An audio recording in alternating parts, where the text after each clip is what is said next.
A formal portrait, a Polaroid, a suitcase full of negatives, the odd snapshot, the school photo, a little first step found on grandma's sideboard or mantelpiece, on your mum's wall, lost in albums in attics, stuck on fridges and captured on phones, kept in purses and shown to big officials, read by millions and seen by strangers, embarrassed by friends and kept forever.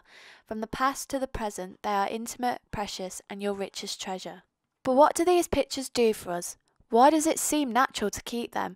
And how has it come about that for most people, photography is primarily a means of obtaining pictures of faces they know? My parents, born and bred in a small town that they haven't yet left, have tons of photographs of lost relatives and grandchildren. But why? Why do I take photographs and keep photographs? Because it's a history of the family. And as my children grow up, I can show them of their uncles and aunties that they never knew. And it seems to bring the family closer together. We tell them stories about the family of our aunt, my father, and my uncles and aunties. But when you see the photograph, it brings it all together. For a face to a name is nice. I found one of me and my brother when we first went to school. When I picked the photograph up, remembering it, it brought back other memories, and memories that I'd forgotten. The memories around that period of time, because of that photograph, it brought back so many memories of around that time and what was happening about that time where I'd completely forgotten about it. And it was quite nice to see it. Not only are photographs there to remember the great people who we've lost or in fact never met, photographs are there to show how time has slowly taken its toll on us. Nicholas Nixon is a photographer that has taken an annual photograph of the Brown sisters since 1975 until the present day.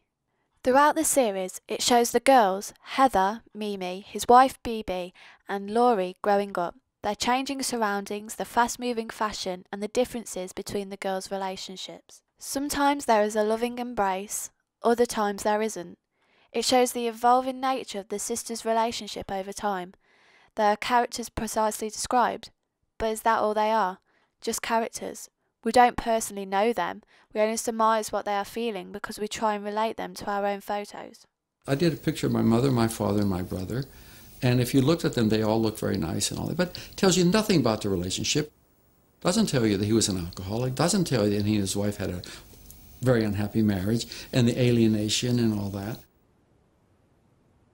In a way, it seems very strange that people tend to believe that when you photograph somebody, somehow you've captured somebody or revealing something, and these are usually people you know nothing about. That's why photography, celebrities are so easy to photograph, because they're prepackaged. I believe that only the person who belongs within that family knows how they all feel and why. The observer, on the other hand, finds something within the photo that triggers a memory of their own. Steve Pike has been photographing his sons Jack and Duncan constantly since they were 20 minutes old and up to the present day.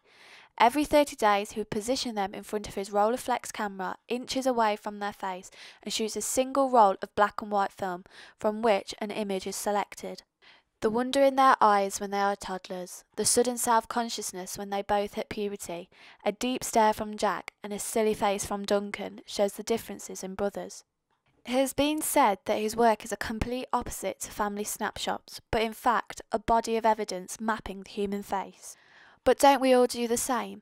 Take photographs of everyone around us to remember what they look like, to remember the good times that we had, to remember every moment of growing up. Photographs are fairly, I wouldn't say they were rare, but they were not very often you had the photographs I took when I was a lad. Just this, like I say, on occasion. When I was young, I can't remember having my photograph taken, not until really I was about 11 or something. No, my dad did have one, and we have got a few photographs. It was a Christmas time when we were all together.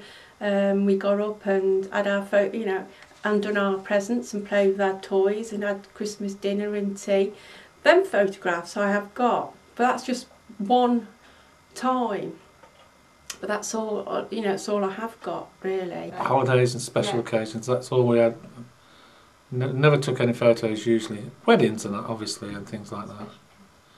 But it was a very expensive thing. We had a Brownie box camera. That's all we had. My father had it, and he used to take photos.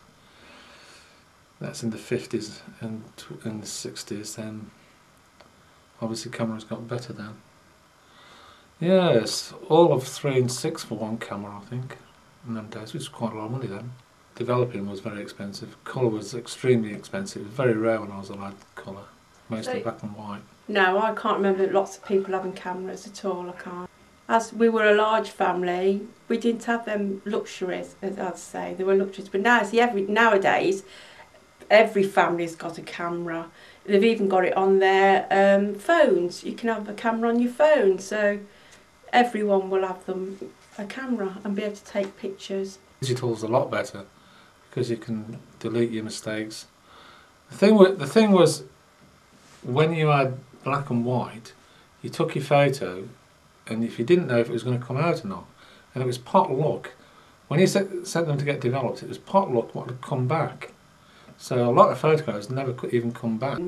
But even though the ones that didn't turn out right, or a bit blurry, or they just turn the head and you can't see the faces, they're the ones I still keep, because they're you know, it's just the time of what was happening at the time, and you know, if they turned away, so what, like, you know, but it's still nice to have them. I would always keep them. It was exciting to wait for them to come back off holidays. When we went on holidays, and with photographs, we put the photographs into the chemist, get developed, and it was exciting when we got the photographs back to have all the family used to have a look at it and think it's quite an occasion when the photographs come back. Obviously, because I'm older and I look back at the old photographs, I don't think I'd like them in digital, in colour, because of the time it was, and that was locked in time. And make them digital, I think it spoils the photograph and the time it was taken. Because it's very personal, isn't it? Well, I don't mind showing them, but I don't think there's any value. I don't think there was any talent in taking them, or it's just a personal thing to the family. And it's a nice thing to keep. If I didn't have my family, I doubt that I would ever picked up a camera. Without them, I probably wouldn't have had any photos, because they are not only my role models, but in fact my subjects in most things I do. Larry Sultan's Pictured from Home is a study of his mother and father. Some photos are posed, whereas others are observations.